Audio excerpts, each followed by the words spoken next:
بھی مخلوق خدا اس پانی سے نفع اٹھاتی ہے، یا کوئی اور اس نے ایسا کام کر دیا، کوئی مسافر خانہ بنا دیا،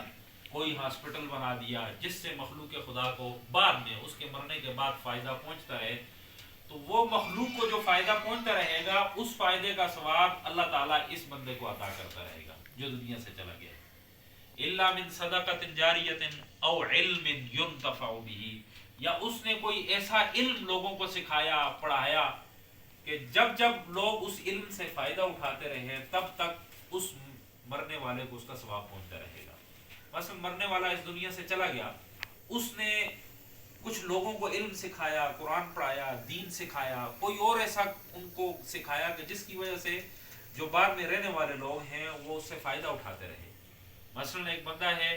وہ جانے والا چلا گیا ہے، اب اس نے 3 4 8 10 20 لوگوں کو قرآن پاک پڑھایا ہے، تو وہ جتنے بھی 20 لوگ قرآن پاک پڑھنے والے ہوں گے جب تک وہ پڑھتے رہیں گے مرنے والے کو اس کا ثواب پہنچتا رہے گا۔ اسی طرح اس نے کوئی اور اس طرح ایک کوئی کتاب لکھ دی کہ جو بھی اس کتاب کو جب جب بھی دنیا میں پڑھتا رہے گا اس کا ثواب بھی اس کو پہنچتا رہے گا۔ تو جو بھی اس کے علم سے نفع اٹھاتا رہے گا اس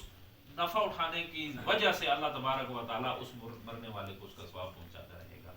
اور تیسری چیز جو حضور صلی اللہ علیہ وسلم نے فرمایا، او ولد صالح یدعو لہ، یا پھر اس کی نیک اولاد جو ہے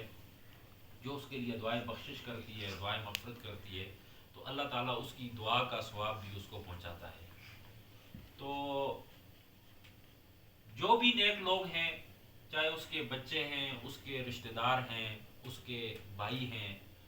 مرنے والے کے لیے جب وہ پڑھتے ہیں، قرآن پڑھتے ہیں، ایصال ثواب کی دعا کرتے ہیں، اللہ رب ذوالجلال مرنے والے کو اس کا ثواب عطا فرماتا ہے۔ کیونکہ اولاد جو ہے، جس وقت حضرت موسیٰ علیہ السلام اور حضرت خضر علیہ السلام جب یہ سفر کر رہے تھے تو بڑا مشہور واقعہ ہے، سورہ کہف کے اندر اللہ رب ذوالجلال نے یہ بیان کیا ہے۔ تو جس وقت حضرت موسیٰ علیہ السلام اور خضر علیہ السلام جا رہے تھے تو رستے میں ایک دیوار آئی، تو وہاں پہ بستی والے لوگوں سے موسیٰ علیہ السلام اور خضر علیہ السلام نے پانی مانگا، انہوں نے پانی نہیں دیا۔ خضر علیہ السلام نے ان سے کھانا مانگا، انہوں نے کھانا نہیں دیا۔ ادھر بیٹھنے کے لیے تھوڑی دیر آرام کرنے کے لیے اجازت مانگی تو ان لوگوں نے اجازت نہیں دی۔ تو وہاں پہ ایک دیوار تھی جو گر رہی تھی، حضرت خضر علیہ السلام نے اس دیوار کو سیدھا کر دیا۔ تو موسیٰ علیہ السلام نے کہا، اے خضر، اگر آپ چاہتے تو آپ ان لوگوں سے اس کی اجرت لے لیتے، جنہوں نے نہ کھانا دیا، نہ پانی دیا، نہ بیٹھنے کی جگہ دی، کم از کم آپ نے ان کی دیوار ٹھیک کی ہے جو گر رہی تھی، تو آپ ان سے اس دیوار کے بدلے میں کچھ اجرت مانگ لیتے جس سے آپ کچھ کھا پی لیتے، کہ بھائی میں نے آپ کی دیوار کو ٹھیک کیا، مجھے کچھ نہ کچھ دے۔ لیکن حضرت خضر علیہ السلام نے ان سے کچھ بھی نہیں مانگا، اور صرف اس وجہ سے اس دیوار کو ٹھیک کیا کہ وہ اس دیوار کے نیچے جو ہے وہ کیا تھا، خزانہ تھا، اور وہ 2 یتیم بچے تھے، ان کے والد صاحب فوت ہو چکے تھے،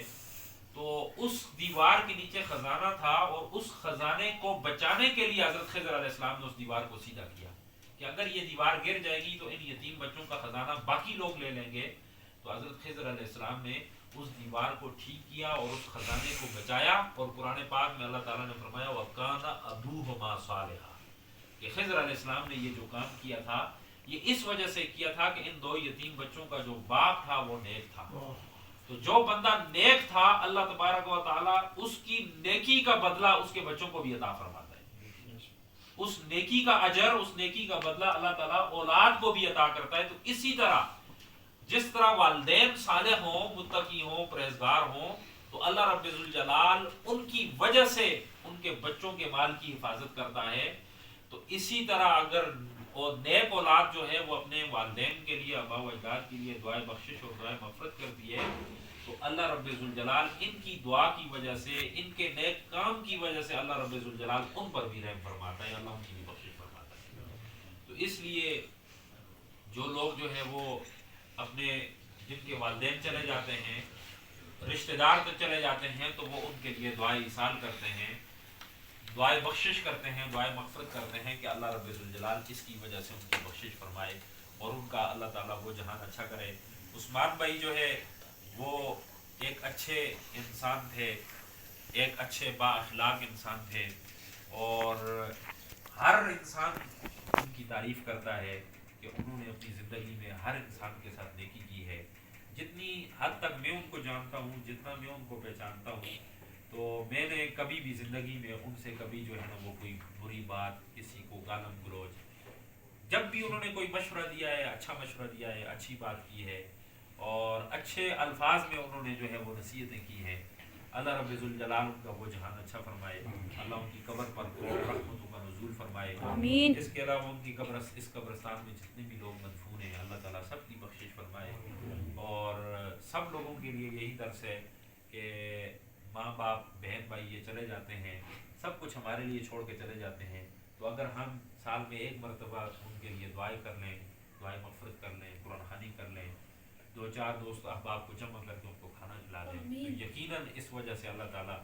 ان کی روحیں بھی خوش ہوں گی، اللہ تعالیٰ ان کی بخشش بھی فرمائے گا اور اللہ تعالیٰ ہمیں یہ نیک کام کرنے کی